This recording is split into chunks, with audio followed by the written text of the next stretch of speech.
Welcome everyone. As of today, there are some days remaining until the Game Awards premiere, and so I'm trying to look over all the nominees, their categories, and share my thoughts and some nuance, hopefully. This video will release, however, after the Game Awards have already occurred, so I will be also providing some notes after the fact to just further expand my points based on what the results were. But I wanted to do this kind of different video since it's a packed year, not as packed as 2023, and just wanted to know also what are your thoughts on the Game Awards and what do you think about the nominees.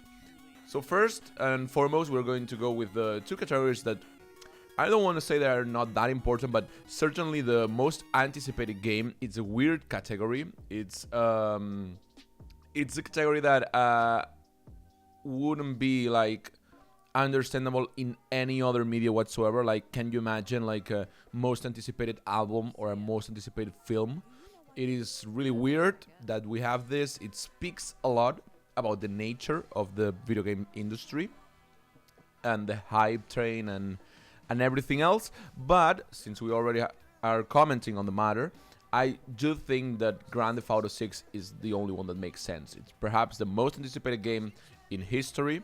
I think there's no match here, but I'm against the entire category, so those are my thoughts. Moving on to best adaptation, I'm going to be real quick here. Arcane, it has to win. It's going to win. It's probably the greatest piece of media that has come out of a video game. I cannot believe that an adaptation of League of Legends, guys. How can this be so good? It does not have any sense. I just recently watched season 2.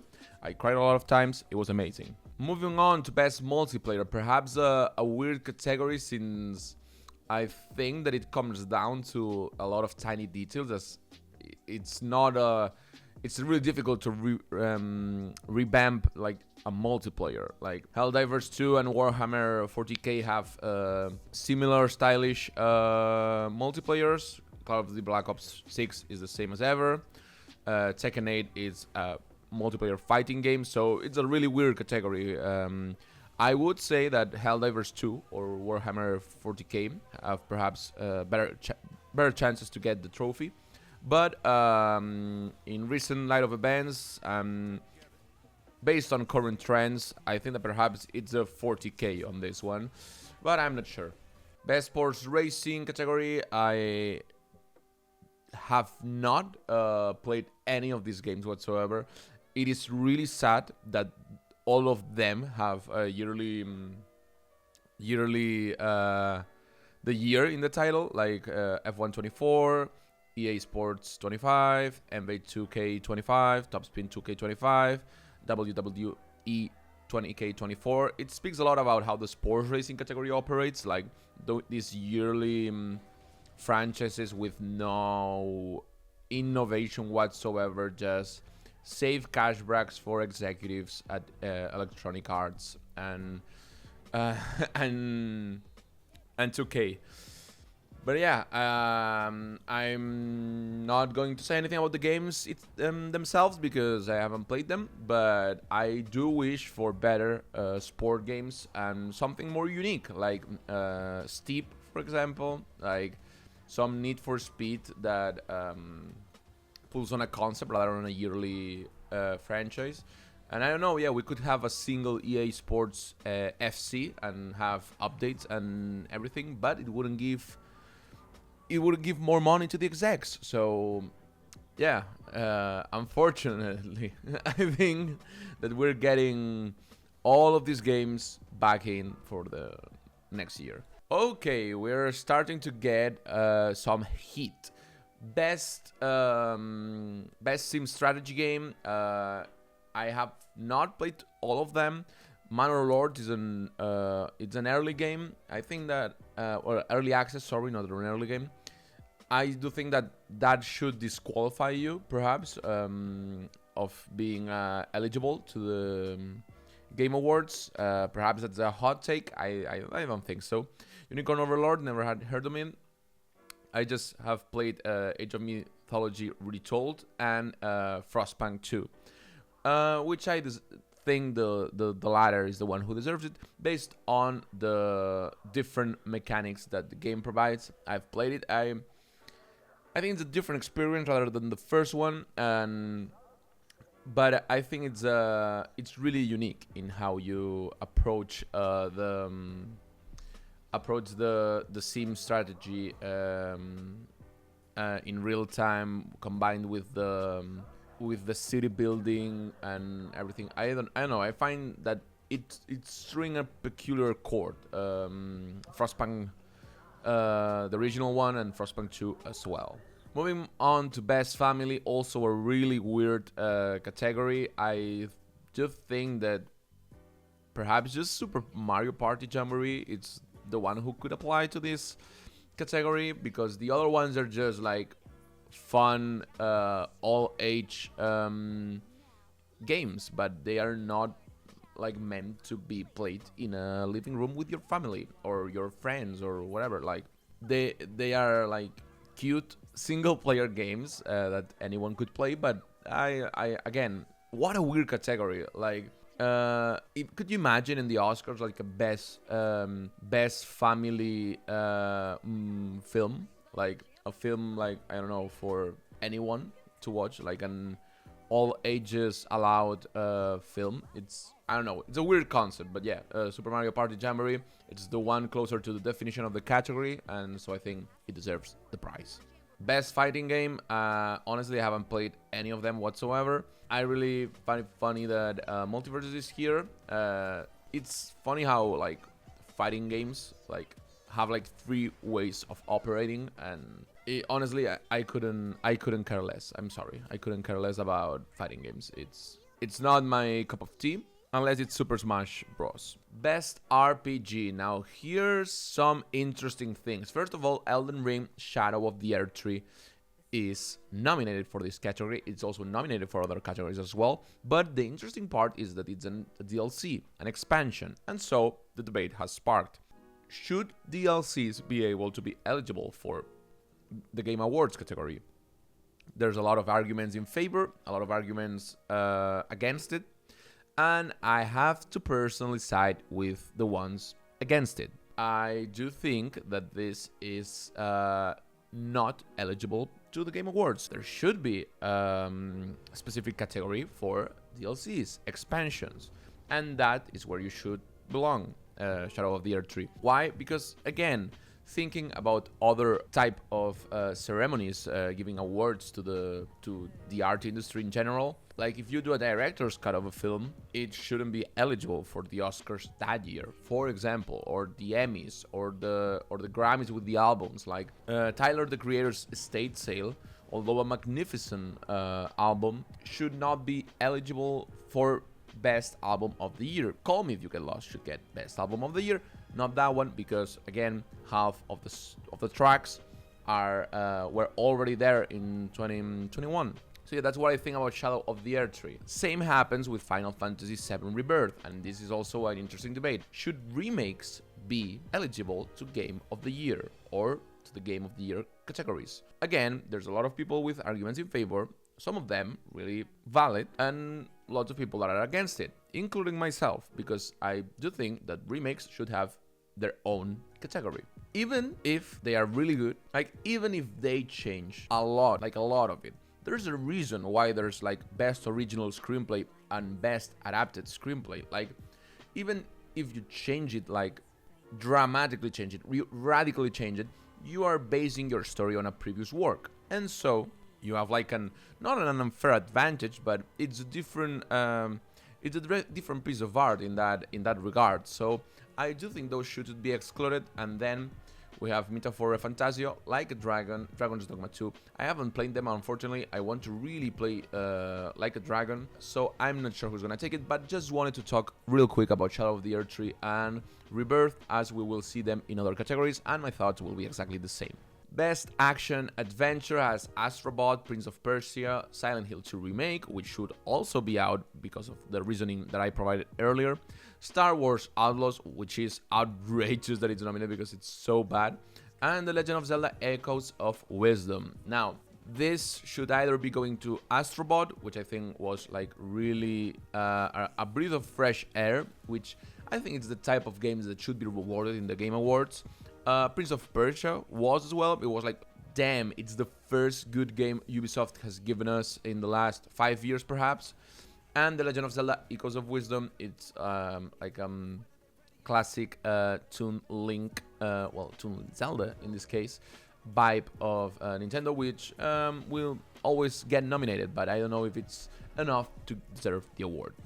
In my head, this goes to Astrobot. In Best Action Game, we have Stellar Blade, Black Myth: Wukong, Helldivers 2, Black Ops 6, and Warhammer 40k. Now, this has the same problem as before.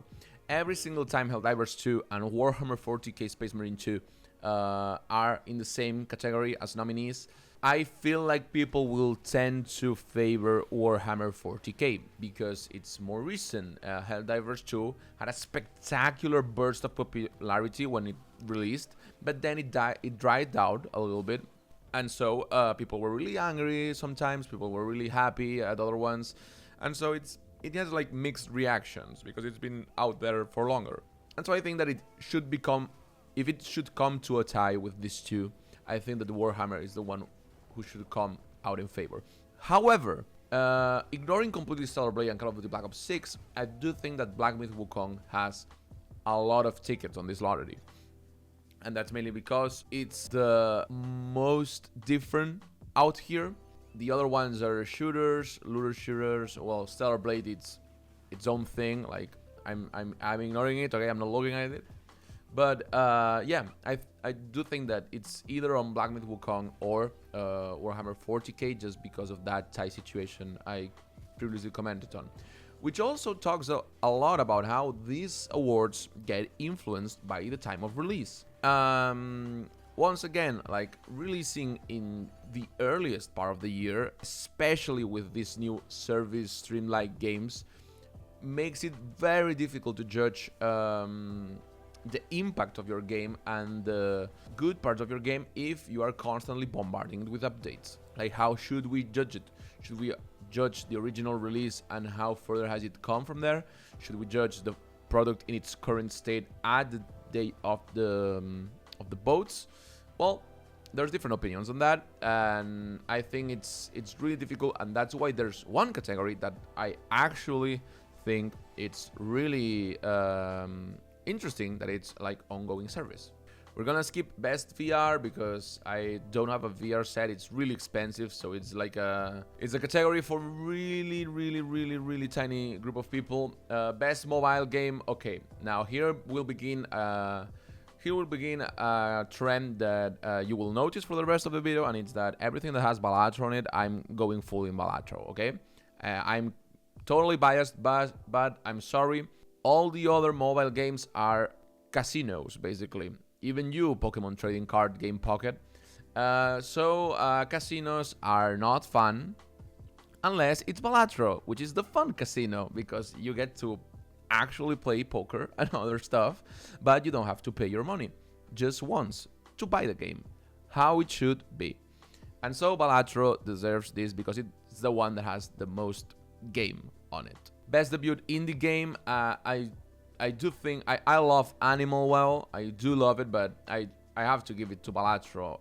Then again, I mean, the game just came out of nowhere. It was like not a uni project, but some sort of portfolio project of Local Funk.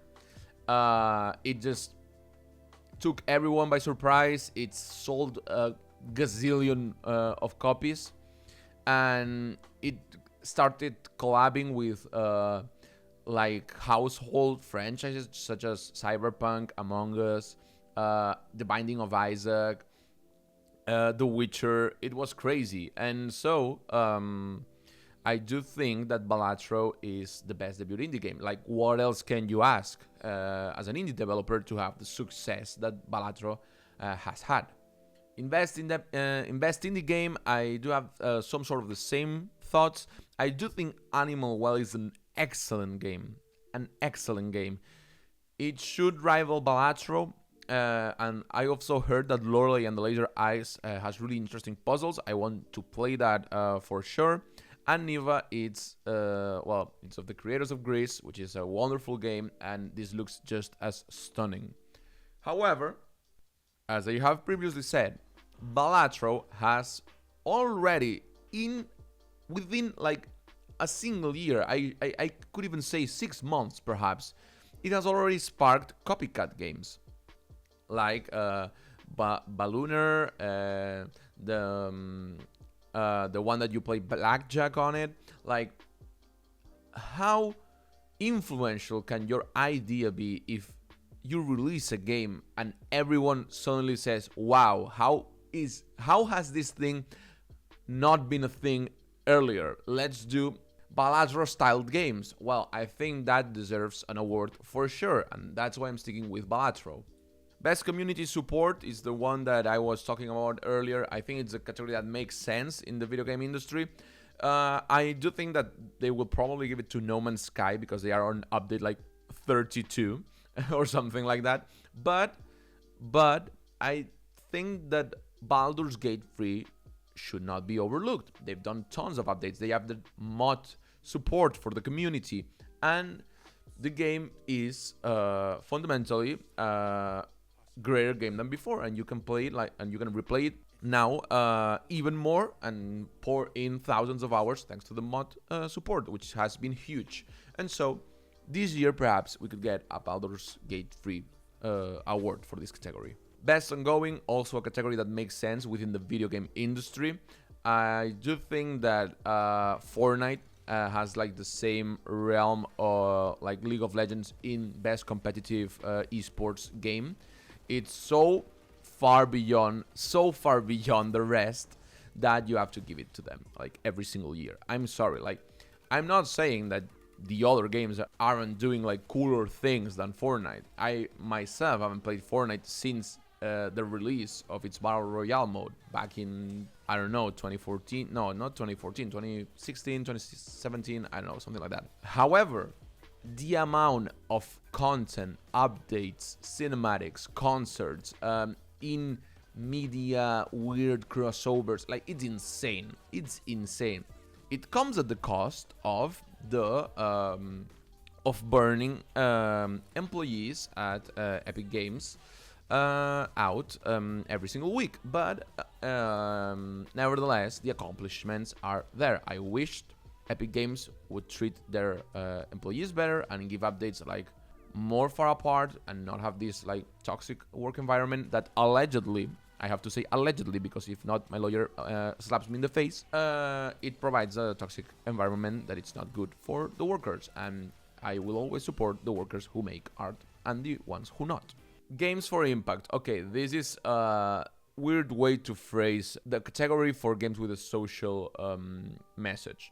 It also says, like in the Game Awards website, it says a game with a pro-social meaning. What is the pro-social meaning? Like something in favor of society? Like it is really weird. Like I do not understand. I do think that Senua's Saga Hellblade 2 had like a lot of interesting things to say in the first one, not as much on the second one. So I don't think they are going to take it. The rest, I don't know. I do not know like exactly what's their deal because I haven't played them. So I won't take a pick for this one. But I wanted to point out like how weird the category is. Like games for impact. Okay, sure. Innovation in accessibility as well. I'm not sure of what exactly have these games done for accessibility, but I do think it's a good category to have. Like it's this one. It's on the nicer side of things, and I would love to be illustrated by the comment section of what accessibility features do these games provide, because I do think it's important. Now we're coming to best performance. I think that anything that is not either Melina Jurgens Luke Roberts or Brianna White is not outrageous, but like, come on. I'm siding with Melina, though. Melina Jurgens, I think, should get the award. Best audio design. This one is really hard as well. I do think, like, for instance, I do think that Call of Duty Black Ops 6 does an excellent job at sound design. It's one of the things that they're best at. However, they also do have all the baggage from the earlier installments of the franchise. And so I don't think it's fair to go for them. Astrobot, I do think that has a really good audio design.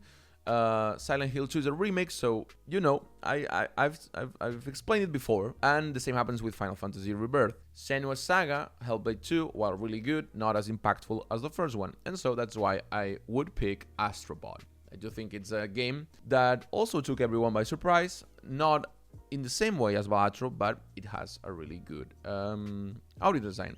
Balatro, however, should be in this category and should win, because holy damn, those sounds when you make big plays and you hit big scores, and the kaching and the kachang, it's incredible, it's addictive, it's like crack. And so that should be deserving a Best Audio Design award. Okay, best score and music, I think that it will go to anything that Atlus makes, because they are on a different league. I have not played Metaphor ReFantazio, I have not heard the soundtrack, but I do think they should win, because just because Atlus makes it, okay? I'm playing Persona 3 Reload right now, and damn. Okay, best art direction. This is a big one, and I think it should either go to Niva, because it's stunning.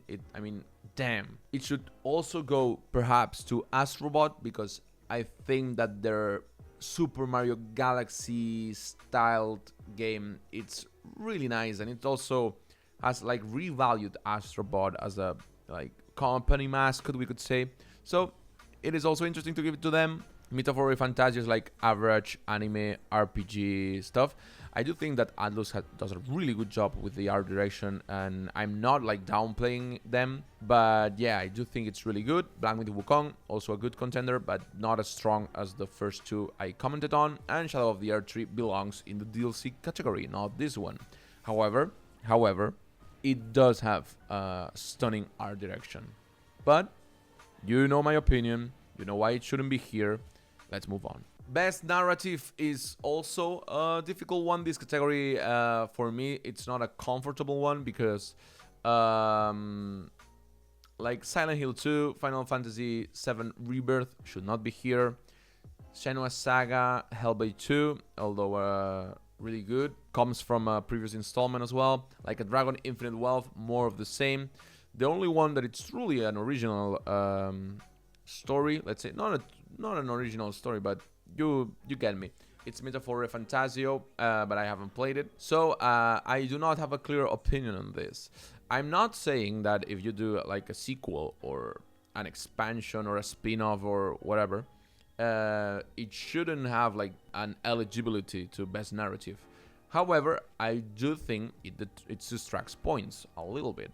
So those are my thoughts. Like, because basically, even though if you're telling like a new story, you are picking up the narrative design of the previous installment. For example, The Last of Us 2, even though it's a new story, it has characters that have previously appeared on a game. It has the same mechanics for narrative storytelling, like, for example, the notes you collect, the optional dialogue with your supporting characters. All of this stuff is not new. It's not a new narrative development and narrative decisions of the game. And so it distracts points. It's not as good because it relies on a previous work of art, which could be said. You could make the argument that all pieces of art rely on previous art pieces. Like, of course, when you make video games, you get influenced by previous video games out there. Okay, for sure. But for me, it's a different thing, right? Best game direction here. as well, I'm going to side with Balatro. I don't think that Balatro is going to get that many awards. Perhaps the best mobile one, perhaps best indie and best indie debut.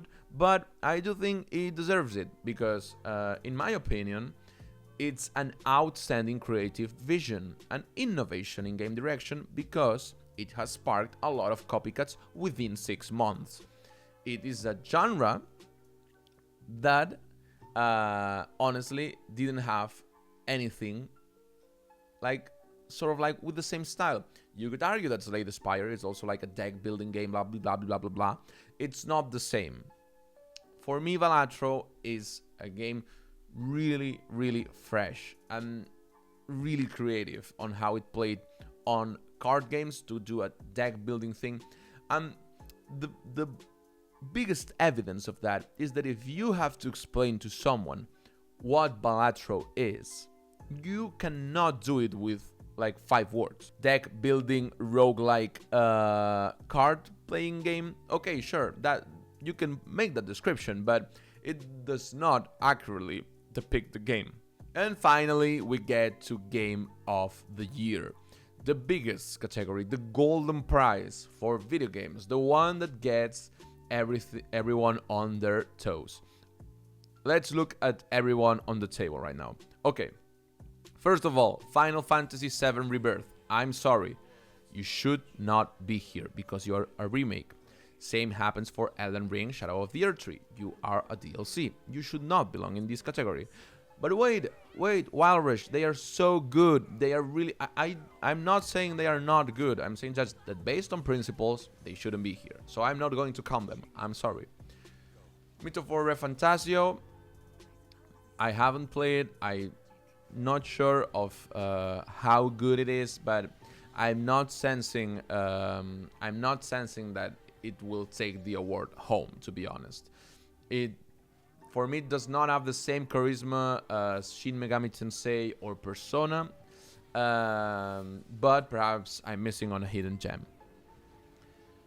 Astrobot as well, I do think that it's a good contender for the Game of the Year award, but it's not the... I think that it's missing like a little bit to take the prize.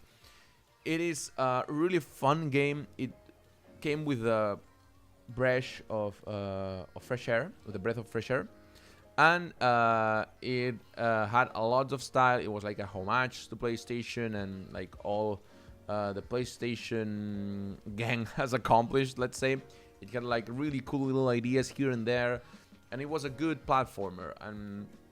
But I do think it's just missing that extra push to become Game of the Year. Now, let's address the elephant in the room, Black Myth Wukong. This perhaps is a hot take, but I think Black Myth Wukong is not worthy of being a GOTY candidate. I've played the game. I have not finished it. I have played the game for a little bit, and I think it's mediocrely good. Like, it's good. That's it. Like, it's okay. It's okay. Like, it's not the greatest thing ever. It's not revolutionary. It's not... No. It is made by Game Science, and I think that has prompted a lot, and has like pushed it to be overrated in the sense that it's given more importance because it's like a Chinese company developing it, and it's like, look at these graphics that these people can do, and blah blah blah blah blah. There has been that whole debate over there, but I think that Black Myth Wukong, in the end of the day, it's a good game, but it's not worthy of winning the GOTY, to be honest. I think that in any other year, especially last year that had like really strong contenders, it wouldn't stand a chance. Like, put Black Myth Wukong side by side with Baldur's Gate 3 or with Echoes of Wisdom, or even, I don't know, Elden Ring. it has no chance. And so that's why my pick, as you will probably not be surprised, is Balatro. Balatro, the indie game that no one expected, came in, swooped everyone, sucked their souls and their time like nothing, created a whole spark of copycat games in less than a year. I do think that's a really important point to make. And it has become iconic really fast and